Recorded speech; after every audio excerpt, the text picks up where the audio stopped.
Hello and welcome to the Ella Mawsonary Moment. My name is Aaron Spears. And I'm Brad Hathcock. Good afternoon, Brad. It's been a while since we recorded. How are you? I'm doing pretty well. I can't complain. How about yourself? I'm tired actually. It's been kind of a long weekend. I spent today just kind of like laying around being lazy. But Same. you and I have been doing some things that some lifetime moves, and that we both got new cars. Do you want to talk about yours first, or what you got? Sure. So I bought a 2018 Jeep Grand Cherokee. It's pretty nice. It's a limited version, so it's not like the base model. It's a little bit nicer than that. It's got beautiful beige leather interior. It's just very comfortable ride. I'm short. I'm only 5'5", so I have to like jump out of it. It's a little tall for me, but I don't mind. I love driving it.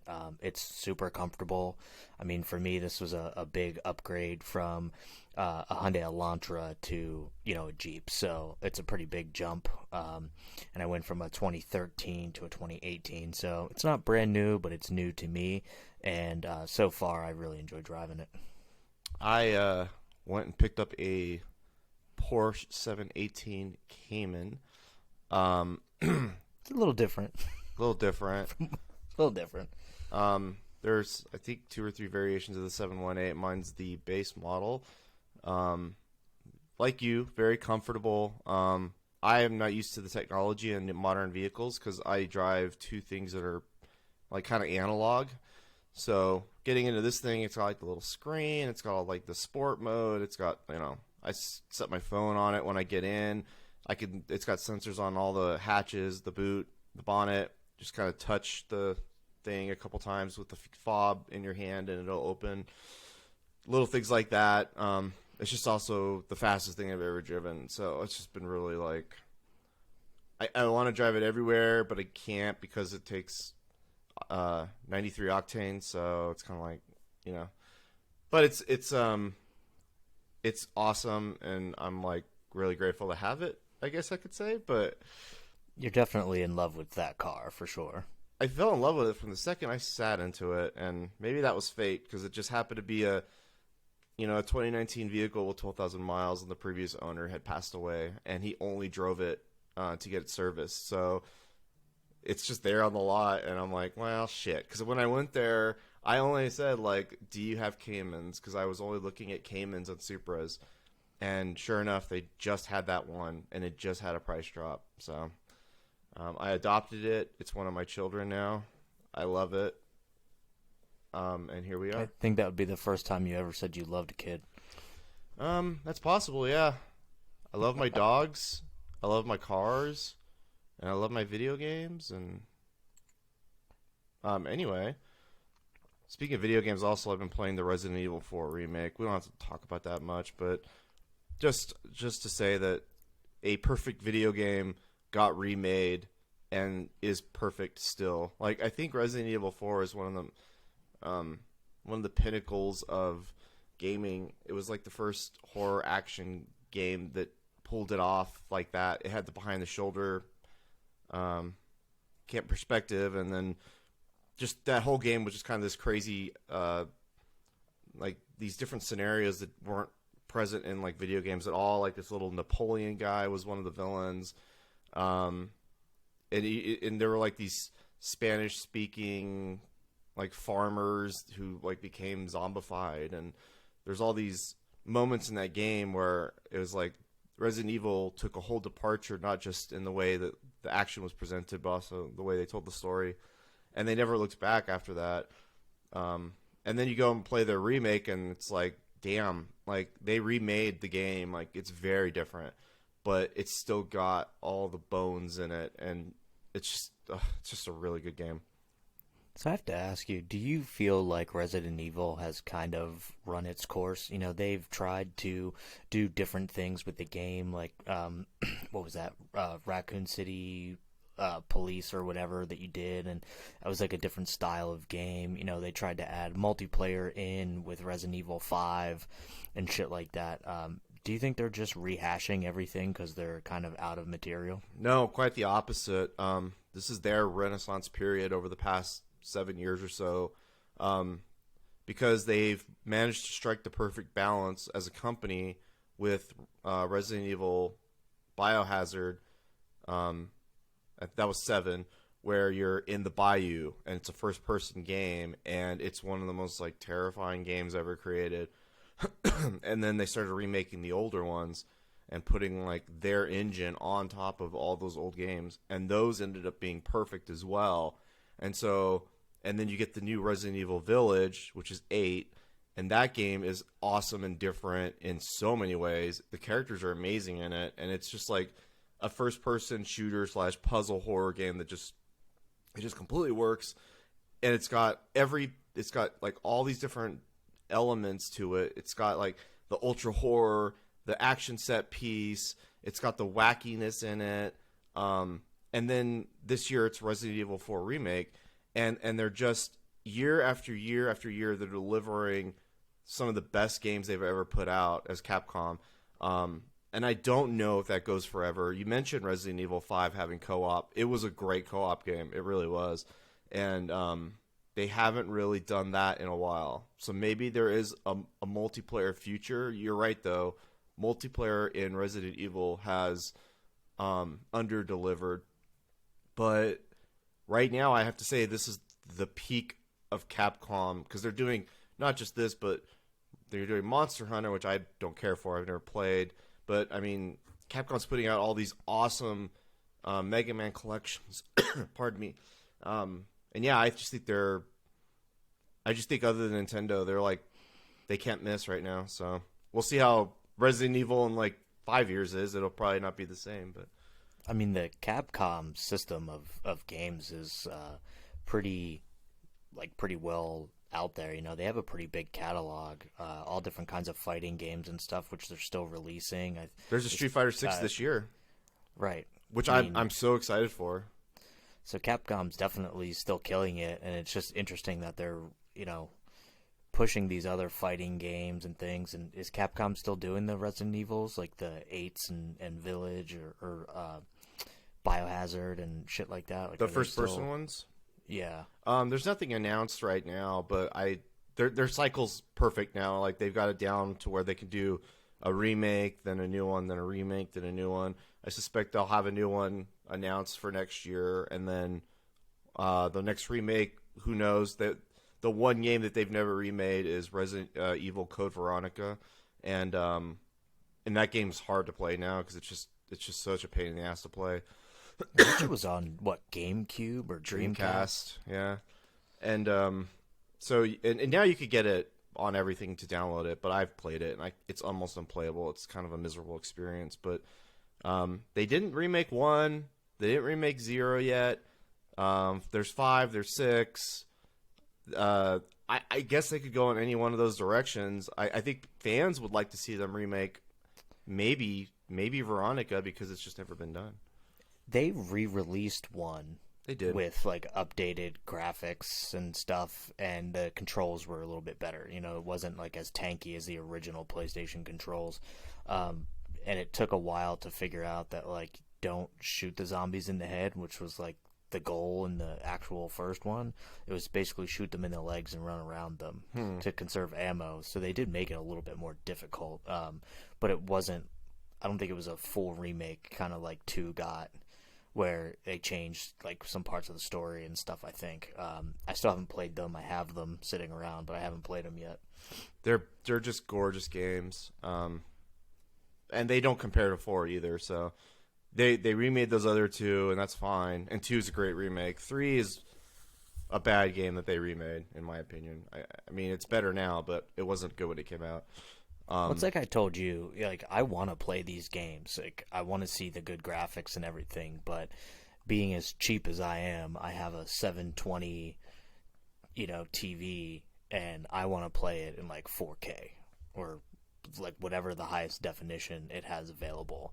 And I'm not willing to buy a new TV yet in order to do that, because I've had my TV for like 10 years and I just like to use it until it dies. So it's like preventing me from playing games that I would love to play, just because I'm not gonna play them unless I get the full experience with the better graphics. It's like the same thing with Dead Space. You know, you said it's such a gorgeous game and everything, and like I really am excited to play it, but not until I get the good graphics will I even entertain it, because I have to see it for what it is. You know, once I upgrade my TV, I would love to go back and play Death Stranding. I thought that was one of the most visually stunning games that I had played, and again on 720, like it wasn't even like 1080 or 4K for me, and it was just a visually stunning game, and so I would love to go back and play that. Plus, I never beat it.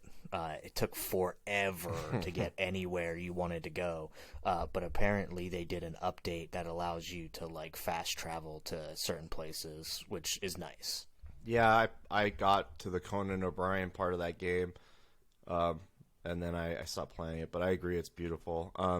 And yeah, this year is just set up to be one of the great years of gaming, because it's just all these remakes. Metroid Prime is also one of the great shooters of all time, and they remade that, and it's beautiful. It's perfect.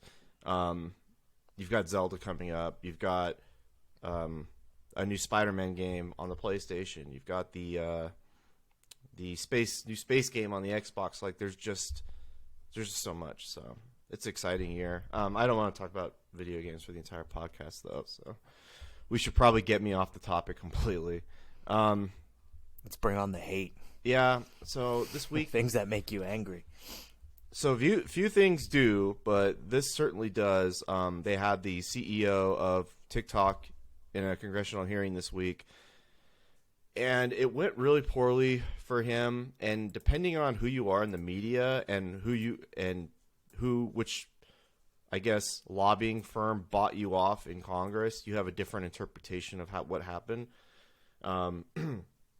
I guess online, it was a little more cut and dry. There were people who said he failed to answer basic security questions about their application, and the people who were upset about those questions were mad because they were like basic questions that they didn't think should be asked. Like, you got a CEO in front of you and you say, if I connect TikTok to my Wi-Fi, is TikTok able to access other devices on the network? Well, if you go online and read the discourse, people said, that's a very stupid question. Everybody knows the answer is yes. My point was, you have to ask the question because you have to get it on record, because we know this is a bad company doing bad things. And its parent company, ByteDance, is owned by the Chinese Communist Party. It's not an independent actor. Every corporation in China has to implement the policies and execute the will of the Chinese Communist Party. That doesn't mean that TikTok's any different. Then they're using this excuse that TikTok's going to be the servers are going to be located in America, or they're going to relocate them. Okay, so what?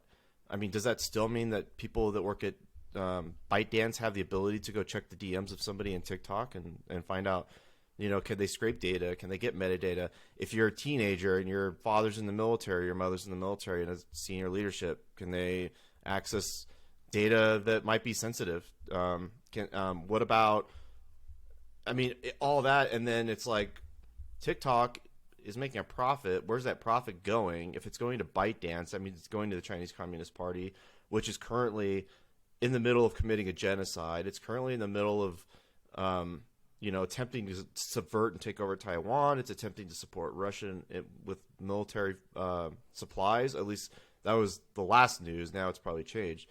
So yeah, I was just completely unsatisfied with this guy's answers.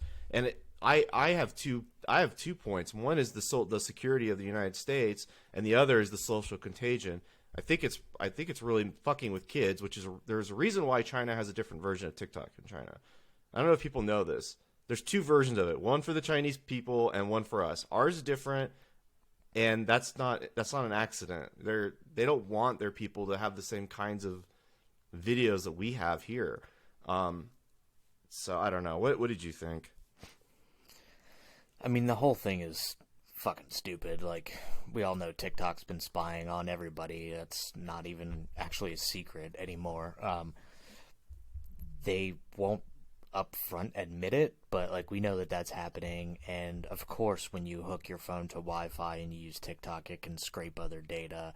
It doesn't matter if they say they're going to move the servers to the U.S. Like, it's pretty easy to just relay information from server to server.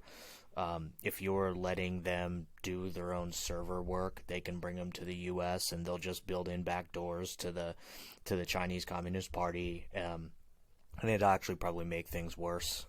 They'll, you know, I guess it depends. Like, you would have to bring in a third party to actually run the servers for them and build the servers for them so that they can't build in these back doors. But let's face it, the Chinese are very good at doing this and collecting information. It's one of the best things that they're capable of doing.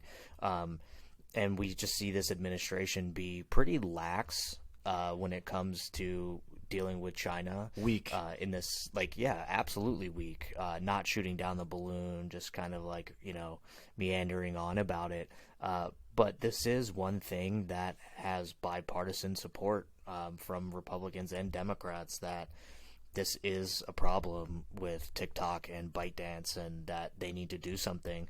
So they're trying to ultimately get ByteDance to sell, or get the Chinese government, I guess, to sell to somebody in the U.S.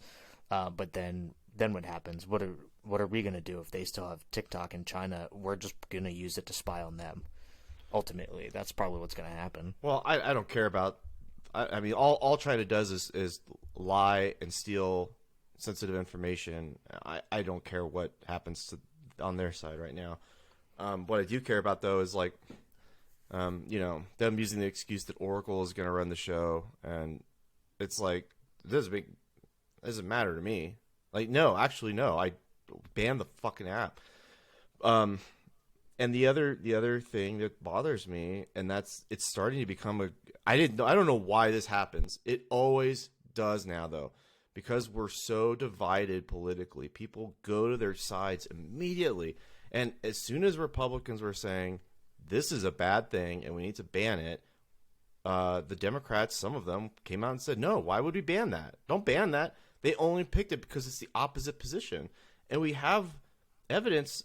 There's a gentleman out of New York who is getting donations, in political donations, and he's out in front of the Capitol building saying, don't delete this.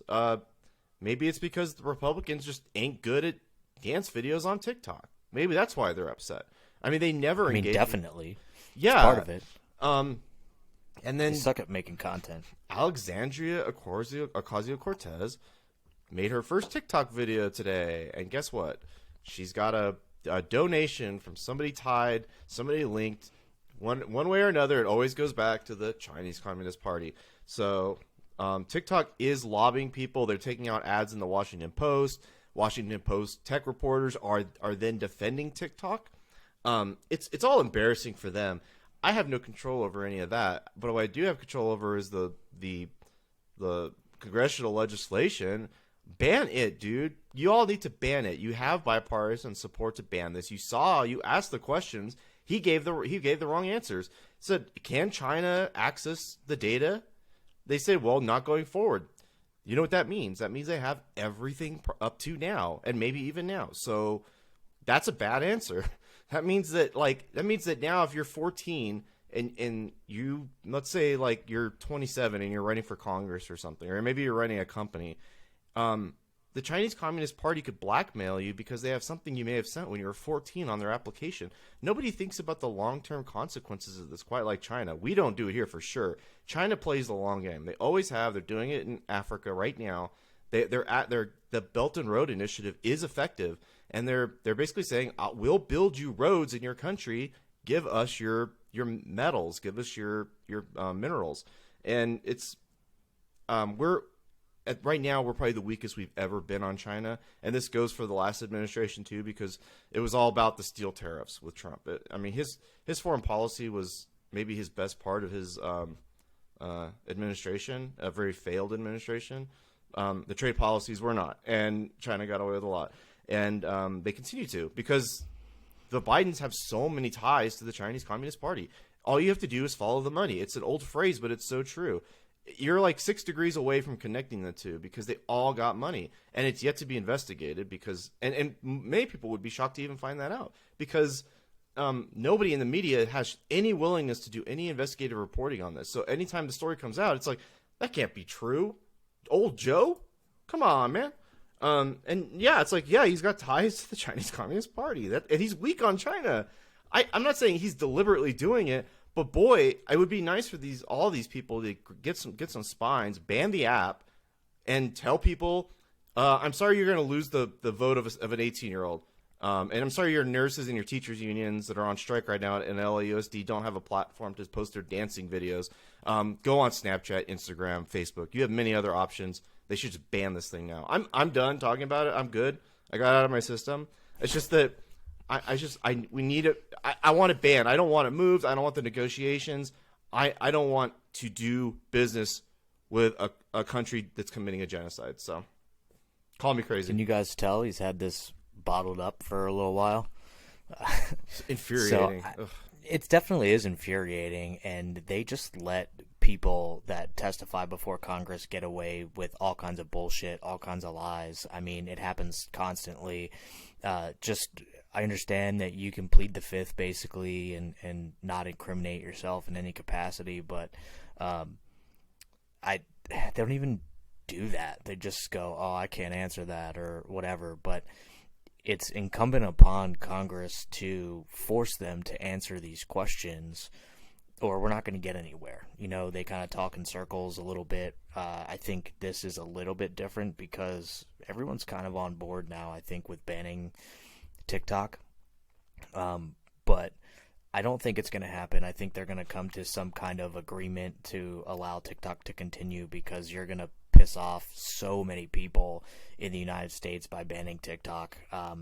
And we're coming up on a fucking election season, so they kind of can't do it at this point.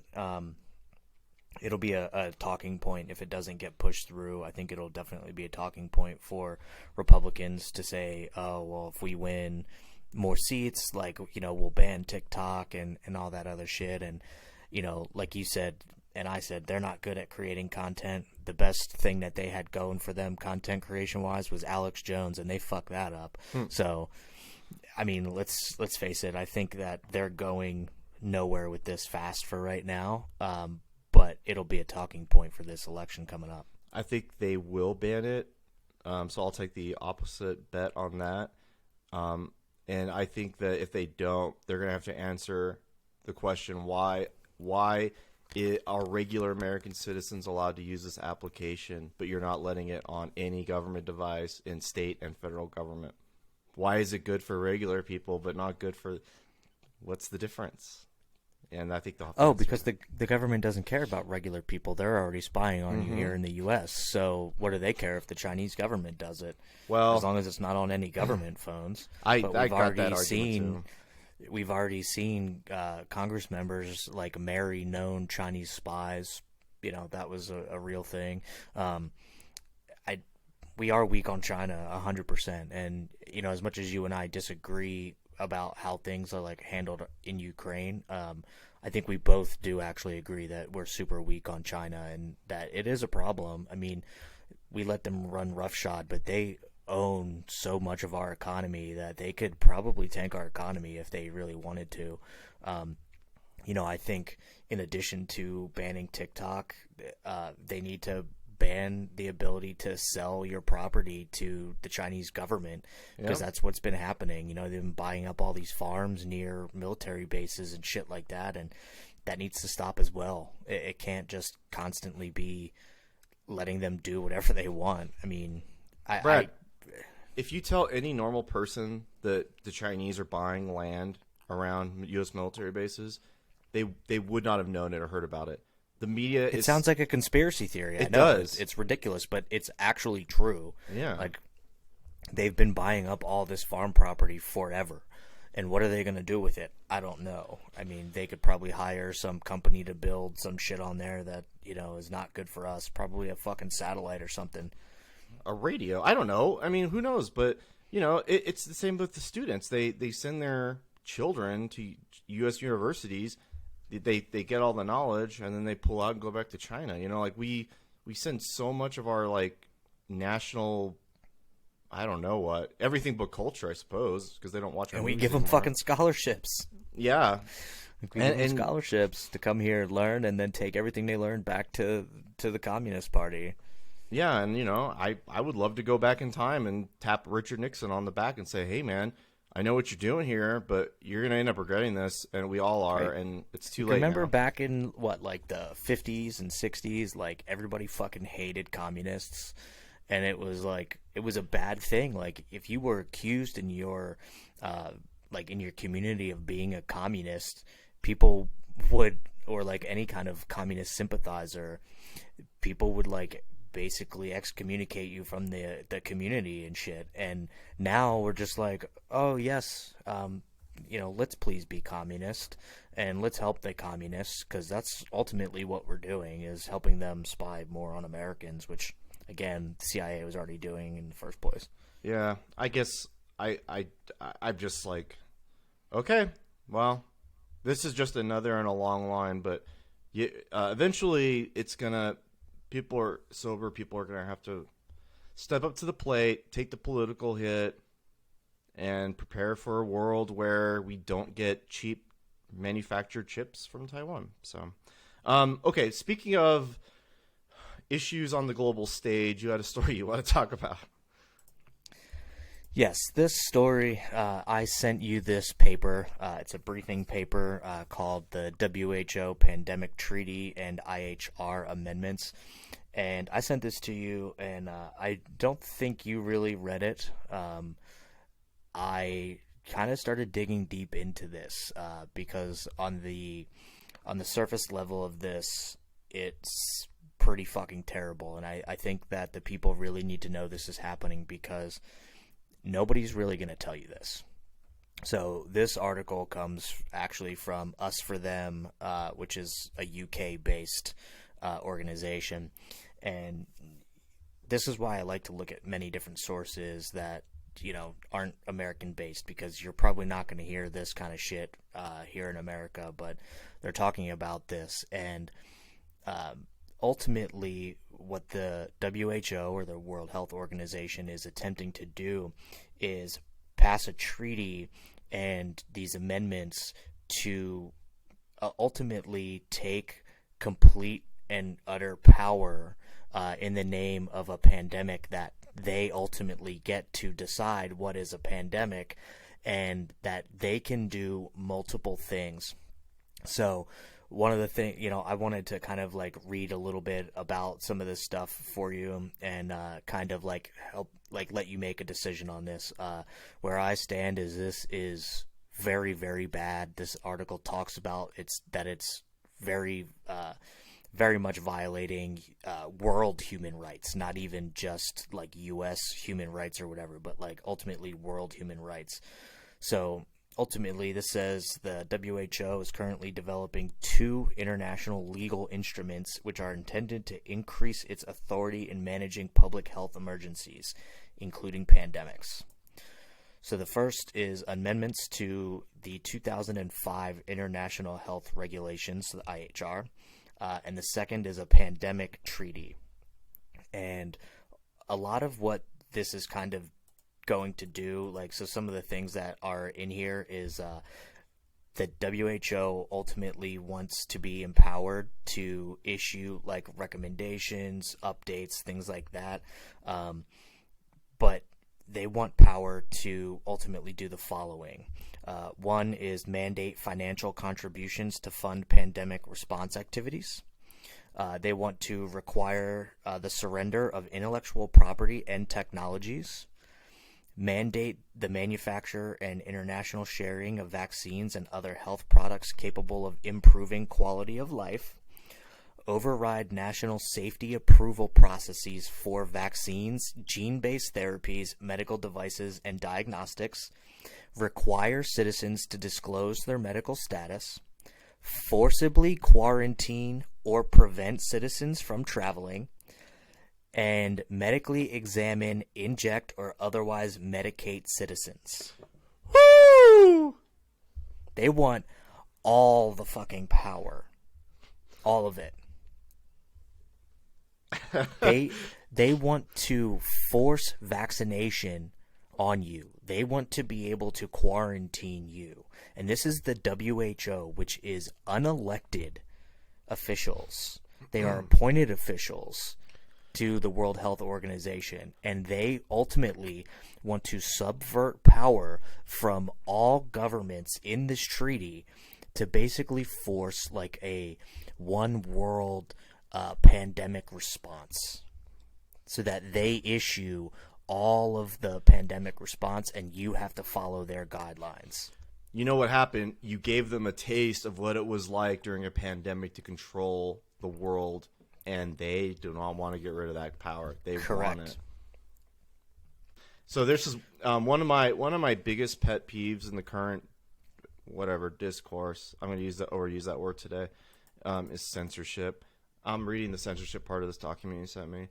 The proposals would hardwire into law the promotion of censorship activities by the WHO by requiring it to build institutional capacity to globally coordinate infodemic management and to prevent the spread of mis and disinformation. Infodemic. That's a new one. That's a gross word. That's definitely a new one. But the key point was that they want to be the ones who administer what is dis or misinformation. And the WHO was a big proponent of misinformation throughout the entire pandemic. You know, they followed ultimately anything Dr. Fauci said. They listened to the data that China released early on about the pandemic, and that all turned out to be a fucking lie. And so they want to be able to they want to be able to single-handedly determine what is also considered a pandemic. So they can, and I'll actually get to that because in the United States they said racism was a pandemic. Right. So part of that in their ability to do this, and I was going to kind of get to that, but they basically say that they can determine like whatever is a health emergency, and they use definitely things like gender equality and things like that as emergencies. There's a lot to this. I mean, this article's 13 pages long, and we will include a link to it, in the description of the podcast or whatever. And I highly encourage people to read this. It's very disgusting. They will vote on all of these amendments in this treaty in May of 2024. So we have like a year. And, one of the things to note about this is that they're going to bring this to world governments, and they're going to be able to propose amendments to it and start kind of like negotiating this multilateral treaty. But apparently this is a big deal. So scholars have noted that both of the processes appear to be rushed, and that negotiating a new treaty in less than 3 years is highly unusual, and that basically the states were given only 4 months to table amendments to this IHR. So they're basically trying to subvert power for themselves and do it in a very quick fashion. And we see this in truly authoritarian states where people subvert that power and consolidate it very, very quickly. And that's ultimately what they're trying to do here. And they're trying to pass it off as like some godsend that they're going to be the end-all be-all governing body. But they can literally force pharmaceutical companies to build like whatever vaccines they need, and they can basically, what this article says is that they can use the powers that like Trump used, the emergency authorization, to get the vaccine done, that they can enforce that at any time. And not only this, but they're saying that this isn't 100% going to be funded by taxpayer dollars. There's a portion of it, I believe like 10% of the WHO is like funded by tax dollars. But the single largest donor to the WHO is the Bill and Melinda Gates Foundation. Bill Gates covers 10% of all WHO funding. He's the largest single donor to the World Health Organization, and we all know where Bill Gates stands. He's not a doctor. He tells you should only listen to doctors, but then he tells you that you have to go get vaccinated. Yeah, if you don't say something he likes, he'll call you a liar, not because he knows, but because... Well, that's a very depressing thing. Jesus. So they ultimately want these pharmaceutical companies who will benefit greatly from this, okay? Because they'll be the ones processing the vaccines, making the vaccines, distributing the vaccines, but in coordination with the WHO, and they already fund the WHO. So now it's basically going to turn around and just keep the factory going for pharmaceutical companies to keep just printing money and getting power to them. So the WHO would have the power to ultimately have a never-ending pandemic, because you're going to call world diabetes a pandemic. You know, like whatever you want it to be, you're going to call it a pandemic. And whoever is at the helm of the WHO, because it comes down to one person making these decisions, and I forget what it's called. It's like some kind of like governor or whatever. They call them the DG, and they are ultimately the one single person who can decide what is and is not a pandemic. So they'd be giving them just these like global binding health emergency powers, so they can pick and choose whatever they want. They're, in this article, they're saying that this is a complete land grab ultimately for the WHO, because they would be able to control every country's borders by themselves ultimately. So it's that, Alex Jones talked about the one world government, the new world order. Like, that's what this looks like to me. Like, absolutely, this is what that looks like to me.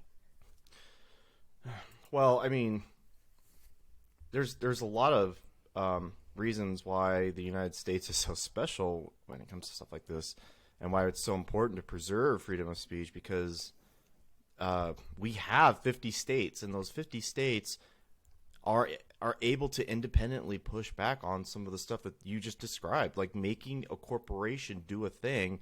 You can't necessarily do that in the United States. I understand that Trump did the Production Act, whatever, which I even kind of disagree with. That's like for war. I don't think you should do it for ventilators, but that's back, whatever.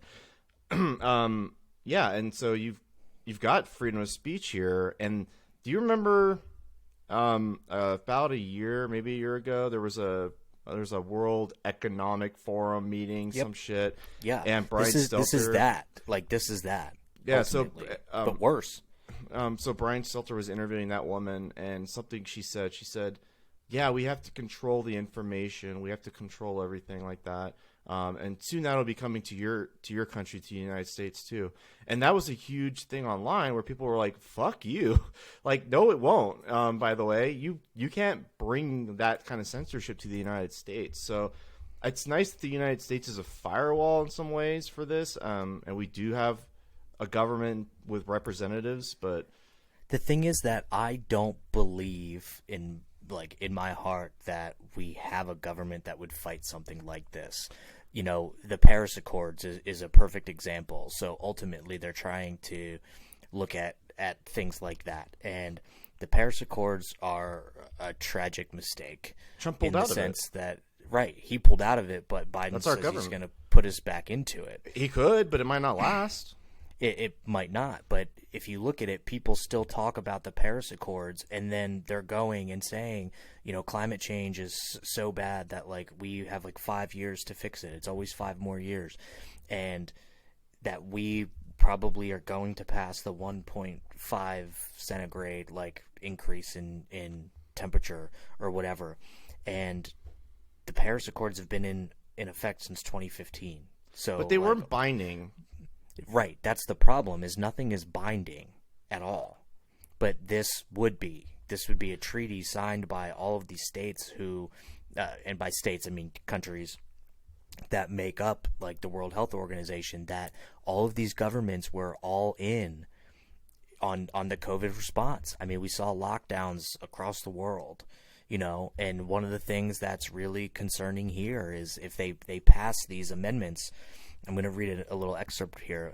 It says the IHR amendments will remove the requirement for there to be a confirmed health emergency in which people are undergoing measurable harm or risk of harm, instead allowing the consequences to flow from the identification of the mere potential of a public health emergency.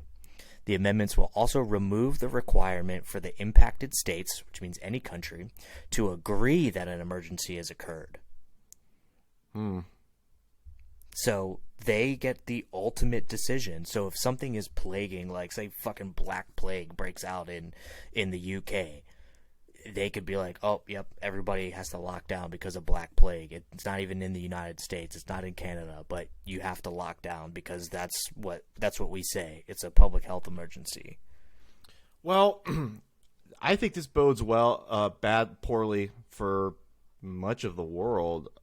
I don't know if I'm as worried about it boding poorly here in America because we do get so much government turnover, like at the presidential level, short terms. We get to vote people out if we don't like what they do. We have places like Georgia, which, opened up earlier than other states, and California opened up later than other states. And, you have all these different things going on. But that would ultimately, their power would be subverted away from them, ultimately. I don't think that's true, though. I don't know. Why would the WHO have any control over what the state of Florida does? I don't know. They could federally ground like all flights and shit like that. So maybe you're right. Maybe those states could open up, but if the federal government signs this, then they're going to shut everything down. And I'm sure all the blue cities would probably fucking shut down too. Oh, they would do exactly what they were told. But, which is actually probably the more concerning part, is there's so many people willing to go along with it. Well, and one of the things that we saw during COVID was, the subject that kind of came up is basically the surveillance on like your body, like how much DNA is being collected by people from getting these COVID swabs and vaccination status and everything. And ultimately what this article is saying in the treaty and the amendments as proposed would establish a huge surveillance infrastructure and bureaucratic mechanism requiring member states to look for emerging or re-emerging or new pathogens that could have a pandemic effect and respond in accordance with the WHO's directions. It's terrible. It's awful. This whole thing is it so reeks dark of authoritarianism. Like this is what Alex Jones complaining and screaming about like the New World Order and all of that shit. Like that's what this is, man. Like mandatory data sharing is part of this. Mandatory provision and sharing of resources. They are petty little totalitarian fucksticks over there. I mean, they really are. And this is why when you run a classroom, you don't let the child run the class, or you don't give people hecklers vetoes. Even like going as far back as like Friedrich Nietzsche, he was talking about, this absolute truth, the idea of an absolute truth. And, should a truth be reached democratically? And that, it's like, you can't, because it's not like my truth. That's not what I'm saying here. What I'm saying is, there are things that are interpreted differently for different people. And yeah, if you have one giant conglomerate, global whatever, and cabal, and they run the show, we let them do that for 3 years. We did let them do it. And they're not going to let that go. They got a taste of it, and they're going to want more. Yeah, I agree with you. And, one of the other articles I was reading actually was about there was what the equivalent of a World Economic Forum, but talking about water Ugh. and the rights to global water supplies and things like that. And so there was a whole bunch of fuckery going on there. And, you know, people from more developing countries were saying, like, we have a huge issue with water here. Like, it gets further and further away, but apparently they didn't feel listened to. And, you know, just like the climate accords, like everybody basically agreed that they need to do something about water, but wouldn't pledge any money to it. But they basically want to establish something similar to a WHO that is the governing body of world water rights. So now they want to control all the resources for humanity ultimately. And like, what the fuck do you want to give governments the power to do that for? But what's funny is that nobody would actually commit to like donating any money or anything like that, because what they also have to do is clean up all of the water bodies and shit like that are, you know, that would be part of their responsibility. And as we see, you know, people in Flint, Michigan can't get good drinking water, you know, shit like that. And our government just isn't doing anything about it. Like, it's just sitting around. So like, would they be responsible for that kind of shit or what? But we just keep seeing these organizations say like, we need to basically change how we think about this stuff and socialize it, but globally. Like, you know, I told you I wanted to talk about the globalists. That's what all this shit is, man. Like, you're sitting here trying to take away our water rights that maybe we own, or like, you know, we keep cleaner water than other places, and you know, we're supposed to foot the bill for everybody to have clean water and shit. And I think it's just getting to be a little bit untenable. I think everyone's getting too comfortable with taking power, and everybody's getting a little too comfortable with just seeing that power be eroded away and not do anything about it. Or in some cases, people just don't want the power, which is also crazy. But yeah, there's a tendency in these organizations to point and direct blame at places like the United States and turn a blind eye to China and Iran. And, you know, it really pisses me off. And that isn't like a radicalizing factor in my life or anything. I'm just saying, like, it's true. They don't like Israel. They don't like the United States. They don't like Britain. They don't like certain countries, and they play favorites with others. But we can't talk about this forever because it is always going to be changing anyway. Is there anything else from this week that you would like to discuss?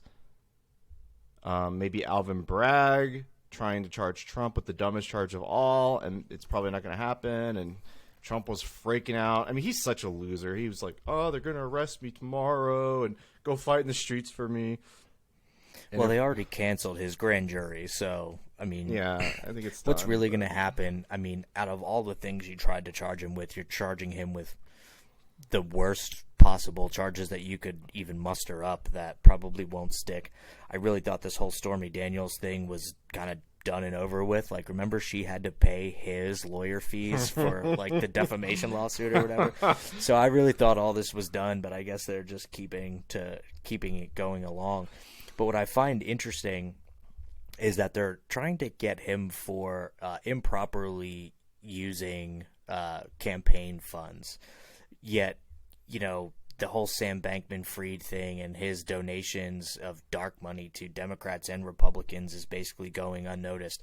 So you're trying to just pick and choose. You're not going after him for something that hasn't kind of been done before. People have had issues with election campaign funds and shit like that in the past. Instead of going after him for something that basically other presidents have already done, you just don't want to set that precedent to go after these presidents for actual crimes, like war crimes and shit like that. Like, that's what they should be under fire for, but none of that happens. They just are going after him for petty shit. Well, no, yeah. The prosecutor here is like, elect me and I will do this, and that's what he did. And so he had an aim, and then he did whatever, he found whatever path he could to get there. You will give him, the former president, a giant present with a little bow on it if you give him a fucking mugshot and if you charge him with any of the shit, because this is the one that doesn't stick. And yeah, he was his wife was like home with their baby, and he was out playing golf, and he slept with a porn star, and he's a real piece of shit. He really is, and we all know it. And sorry, he paid her off. It was only when she found out the other woman got paid a little more that she got jealous, and she's like, I want more from my NDA, and then this whole thing happened.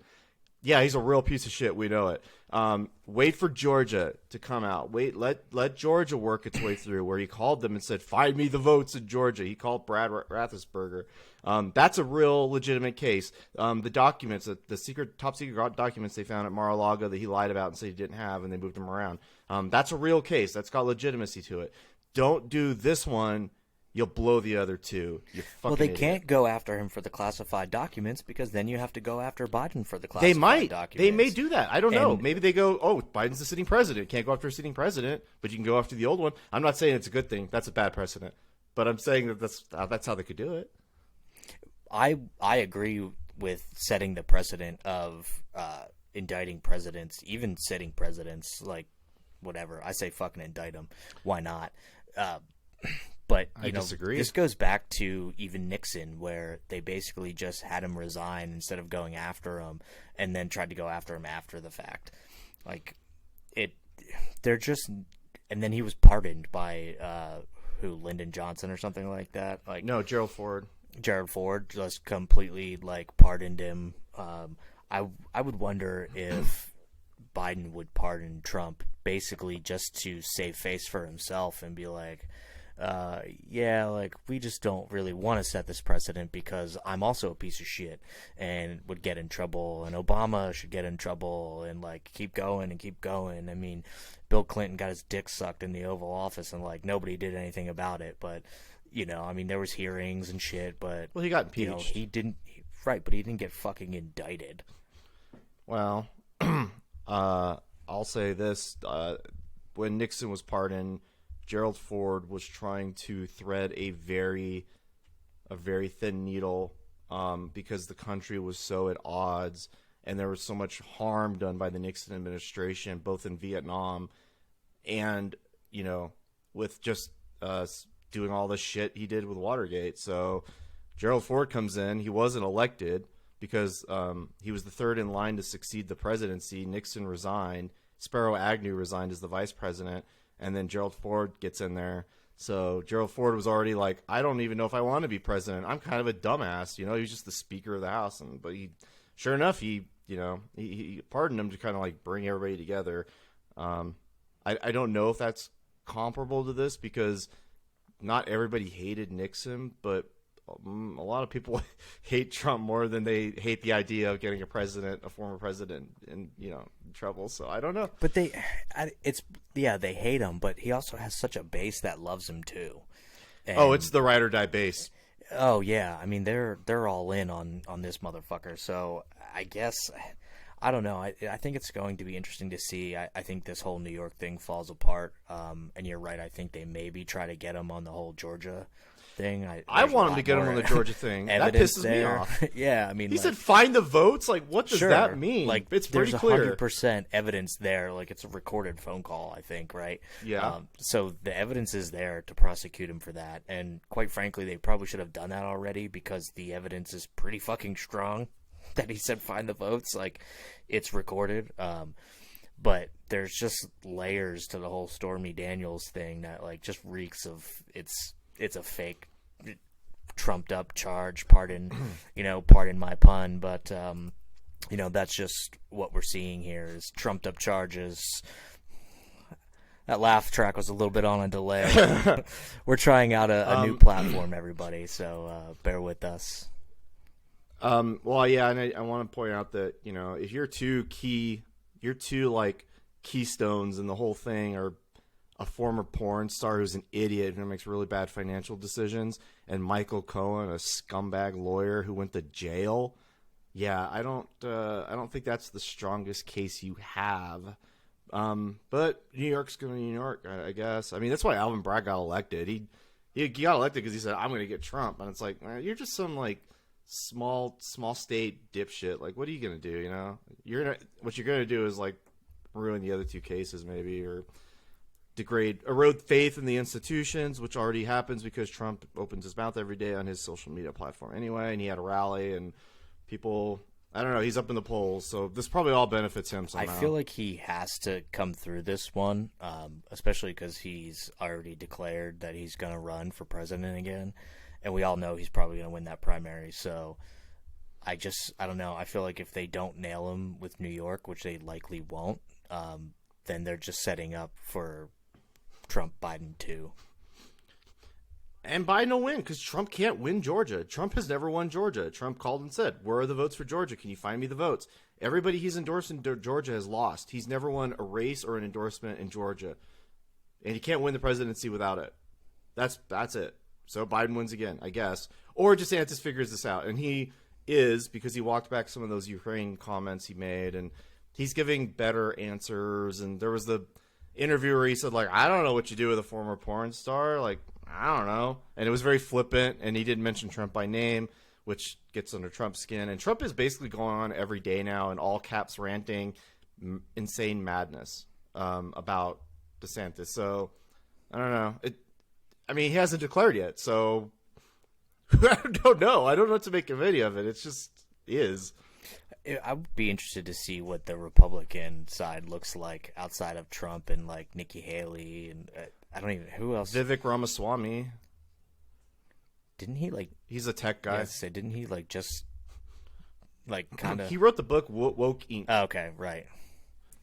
And he's very intelligent. I've heard him talk. I've seeked out avenues and things where he's been interviewed to see what he thinks. And he is interesting. He's not going to be the president of the United States. He's probably not going to be a vice president choice. He's too maybe libertarian for that, which I think he's just not going to be that like mainstream candidate. But he's like the Andrew Yang of this cycle for them, because he's like the outside guy who's got the good ideas and the tech money, and he's only impressing people like me, and I'm not enough to get you I'm not even part of the. I'm not, in a party. I can't even vote in the primary. So. Well, you're also in California, where it doesn't fucking matter. No, because they're not gonna win. They're not gonna win. Believe it or not, there is a Republican Party in California. But I don't know if I told you this before in a podcast, but if I had infinite resources and I was a political, let's say I was a Republican. Actually, this is what the point. You could make a long-term political project in California and get it back to when it was a Nixon-Reagan state, when they were the governors. You could get there, I think, but it would take probably 25 years to do it. And there's no Republican Party now. It's been completely, I don't know, it's deteriorated into nothing, so I guess it doesn't matter. It could be a project, though. It's possible. Yeah, but if there was a will. It's terrible to have to wait 25 years to see results, but... Well, the Roe versus Wade, man, it took 50 years and they got it. About time. Okay, so we've been going for about an hour now. Do you have anything else? I don't think there was any. We're waiting to see if the globe is going to sink into a financial crisis this week. Every week we're waiting now. Well, yeah, there's like 200 banks, I believe I saw, that are like on the brink of bankruptcy. So $98 billion, I believe, was taken out of the banking system over the last like 5 days or something like that. We're still seeing this. Bank runs are going to happen. I would venture to guess that maybe another bank or two fails, in the next couple of weeks. Probably Deutsche. Well, anything that Credit Suisse Kramer tells you to invest in, get the fuck out of right now. And he said Deutsche Bank looks great, which means they're probably fucked.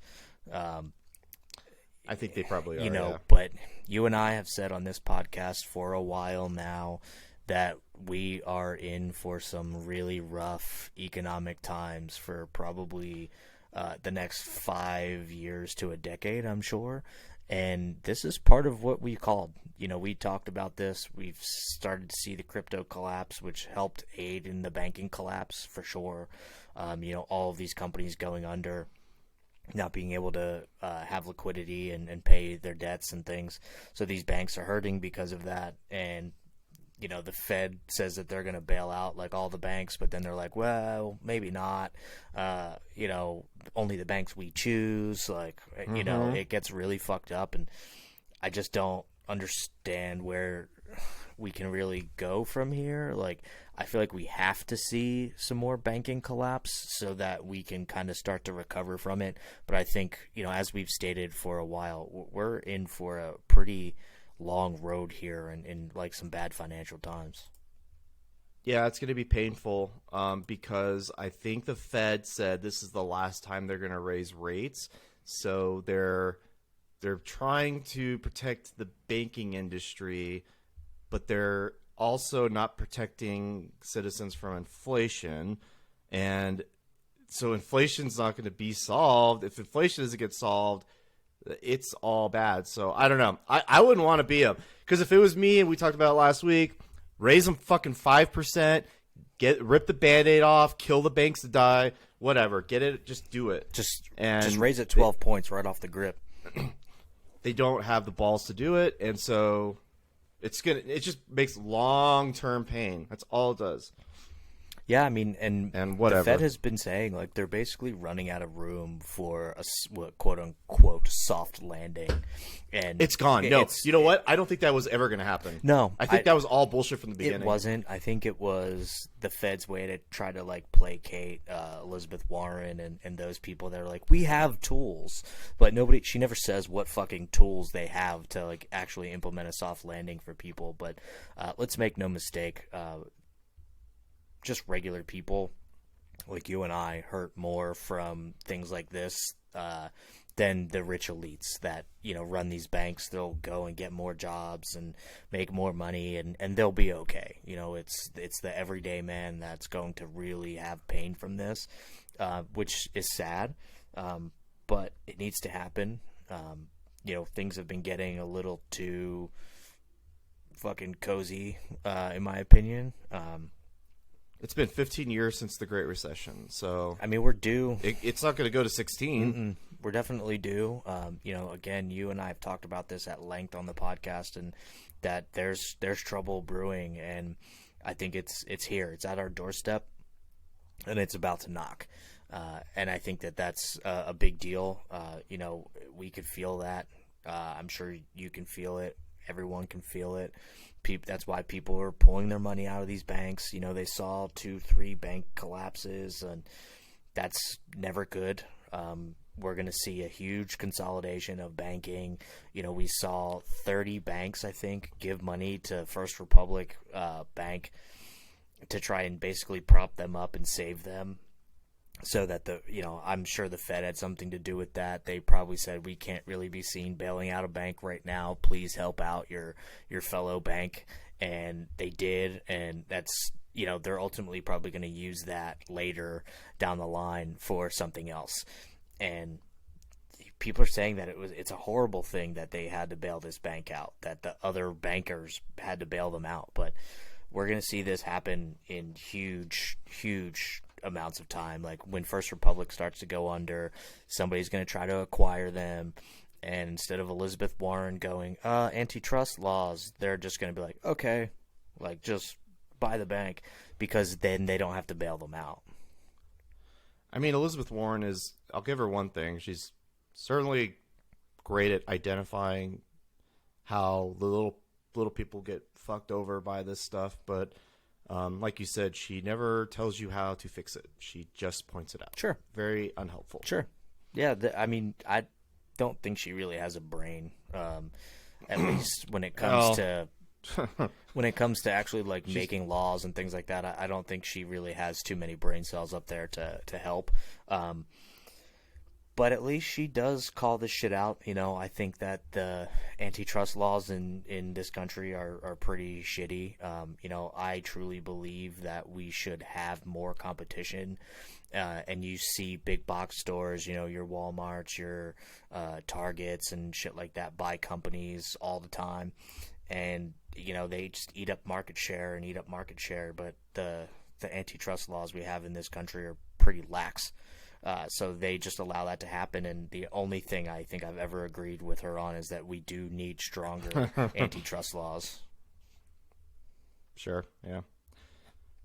All right, man. Well, you ready to wrap it up? Yep. Just before we go, do you want to mention our sponsor? I absolutely was getting there. Big shout out to sledgedgaming.com for sponsoring this podcast. That's at sledgedgaming.com. We will also provide the link in the podcast as well. Go to sledgedgaming.com for all of your custom keyboard, mouse, and microphone needs. And so the listeners know, we are doing a new thing this episode. We are recording on a new platform, but we're also recording video. So we might try to figure out how to do this and not look stupid. Yeah, we've set ourselves up a YouTube, and we're also going to put this out on Rumble. And we're definitely going to try something new here and get ourselves out there a little bit more into the community via video and YouTube and Rumble. Things have gone pretty well for us, I would say, in the first year of our podcast. We're just two idiots with microphones, and we've had more listeners than I ever could have imagined. People actually cared to listen to us. I was actually out at dinner last night, and a buddy of mine just started listening to it, and he was laughing his ass off, like talking about it with me. And it's just cool. Obviously, he's a friend of mine, so he's gonna listen, but they don't have to. My own wife doesn't listen to this podcast. I can't blame her. It's not really her thing. But we do want to thank everybody out there that is listening, and, check us out on YouTube. We will provide links to that as well once we get this up and running. Yeah, we're going to learn how to do Brad is going to learn how to do the video, and then we'll link to it. And I will continue doing what I do with the regular podcast. The audio version will come out as you know it. Sounds good, buddy. Looking forward to it. We're in a new era. Well, sure, we'll call it that. All right, man. Well, you have a good rest of your evening and have a good week. Have a good day, buddy.